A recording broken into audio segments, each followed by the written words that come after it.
Fantastic. So Juanita and Lynne, welcome to L&D TV.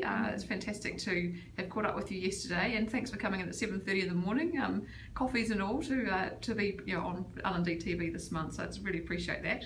You're welcome. Yeah. So you're both now at New Zealand Post, and we were talking yesterday, and we talked in the last L&D TV about the difference between OD and learning and development, because I deal with a lot of L&D people and they often don't understand what the difference is. So in the last L&D TV we thought, right, let's find a specialist or two that might know about this. So, and here you are. So I'll let you introduce yourselves and what you're doing and what your roles are in New Zealand Post.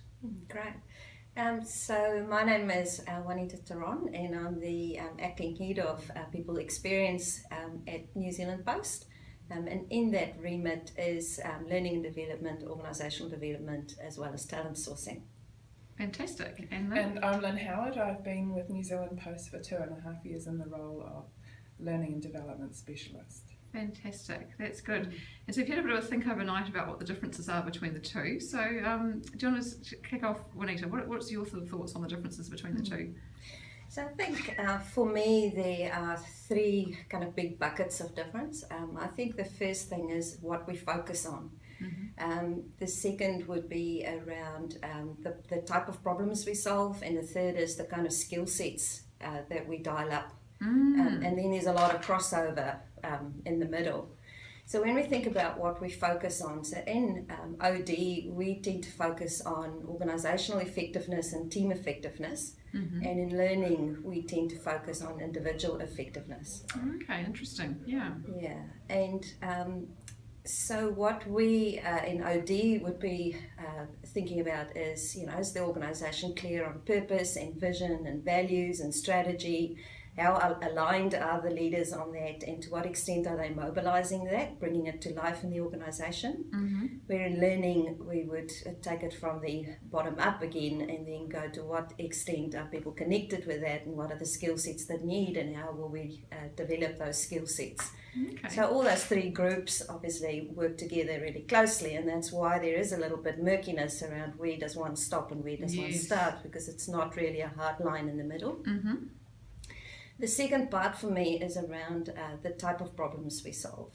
So typically, having worked in learning for a long time myself, it tends to be more in what I would describe as complicated problems. So a problem where it's really, it doesn't make sense to people. People sort of go, we have this big change, come in, analyse this for us, make us a plan, and then, what's the 5-point plan to get from A to B? And that's really, we all kind of put our Gantt charts together and off we go.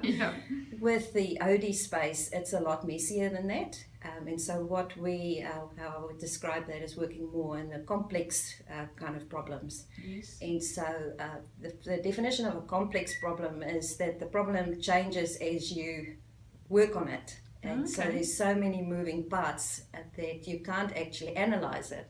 And so your big strategy in terms of working in that space is discovering what is going on in doing interventions, and knowing that that intervention is never going to have a finite end. The intervention itself will create another flow-on effect. And so your work is never done. It's kind of just constantly discovering what is the next thing. So a lot of ambiguity in that space. Right, okay. Which is probably the segue then in terms of what are the skill sets that you dial up. So in the OD space, what is really important is for people to have really strong systems thinking. So you've got to think across the whole organisation and what are all the moving parts and how are they influencing each other. And with that then ability to work with a lot of ambiguity. And just kind of letting go of being the expert, and really just working with, so dialing up your skill sets of facilitation and coaching, and really helping, and to some extent modelling. So you're working with lots of people and joining dots and making sense of it, but it's only ever a model, a snapshot in time, which is kind of giving people a bit of a map to help them move forward. But tomorrow that landscape is going to change again, and so you kind of constantly have to be in that thinking on your feet kind of space, but with a whole heap of methodology behind you. Interesting. So would you say that commercial acumen or business acumen is also really important? to actually have to work across the business and understand the business? Or not really? Yeah, totally. And I think that is a shared skill set for both L&D and for both learning and for organisational development. It tends to be, it depends on organisations obviously, but OD people tends to work with executive teams a bit more closely, and so it's kind of that strategic business acumen that's really important, where learning people tend to work with operational teams more, and then that kind of operational business acumen. Right. Okay. But both of that is really important. Yeah. Oh, fantastic. So that's like a really clear way to understand. I really like those 3 points, which is great. So thank you for that. Lynne, what about you? What's your take on the differences? So my background has primarily been learning and development, but with some crossover into organisational development. And I think it's quite important as an L&D practitioner to actually understand that you do need to know a little bit about organisational development as well.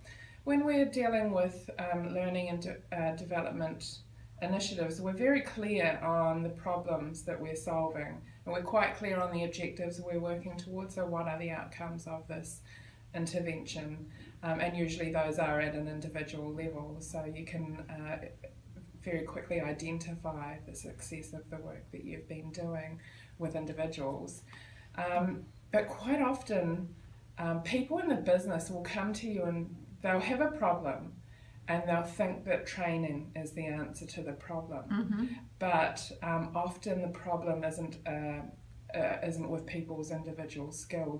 The problem that gets in the way of performance being delivered can be attitudes, it can be culture, it can be just poor selection. There's a whole lot of reasons why performance doesn't happen in an organisation, and a lot of people in the business think that if I've got this problem and performance isn't happening, training will be the answer. That's right. Whereas learning and development isn't necessarily the answer. So a learning and development practitioner who has a bit of nous will have first of all, will have the relationships with people in the business to actually have some good conversations about what's going on, and identifying what is the cause of the lack of performance as well, and knowing when it's time to actually look at things in a different way rather than just looking at training, and being able to explain that to people as well, and then bring in somebody who does have that organisational development lens,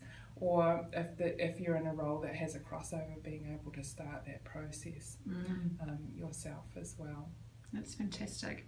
I don't know if you've ever seen the performance analysis questionnaire, or Quadrant, sorry. Yes, I have. It's amazing. Yes. 2 questions and you'd actually sort out what box. Exactly. And so many people don't use that, do they? Yes, no, that's right. So I'll put the link on this video below, great. So that you can see what it is. It'd be nice to see it again. I actually have my own little handwritten copies in one of my notebooks somewhere. So I'm a collector of models and tools and things like that. But there's a lot of synergies, and there's a lot of working together, I believe, between organisational development functions and learning and development functions. So often there may be a need for learning and development to come in behind an organisational development intervention as well. And then when it gets to the point where there is a knowledge and skill gap, to actually help people come up to speed so that they can be coming along on the journey with the organisational intervention. Absolutely. No, that's great. Fantastic. And Juanita, you've held senior positions, and it's quite interesting. This is the first team I would have seen that where OD and L&D are working in the same team. Very often it's separate. What's your experience with that in terms of a lot of the teams that you've worked with? Are they always separate, or are you seeing more of a trend that they're combined now? Yeah, I think there are different schools of thought on that. Is there?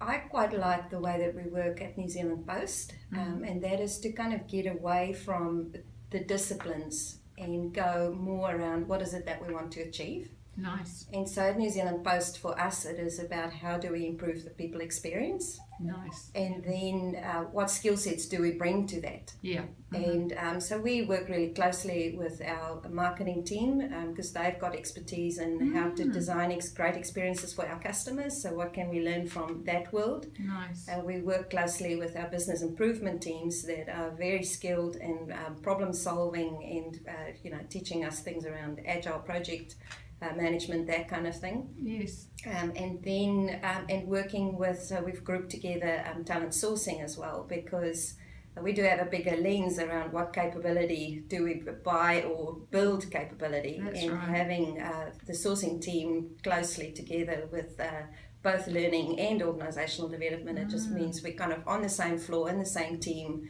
and we can kind of fluidly talk about those things and be less kind of precious about what skills we have and more focus on what is it that we want to achieve and who will we bring in depending on whatever project we're working on. So across the whole business. Yeah. That's a really holistic approach. I really like that. It's fantastic. Well, look, thank you very much. Is there anything else you want to add sort of as a final point, either of you? Nothing from me.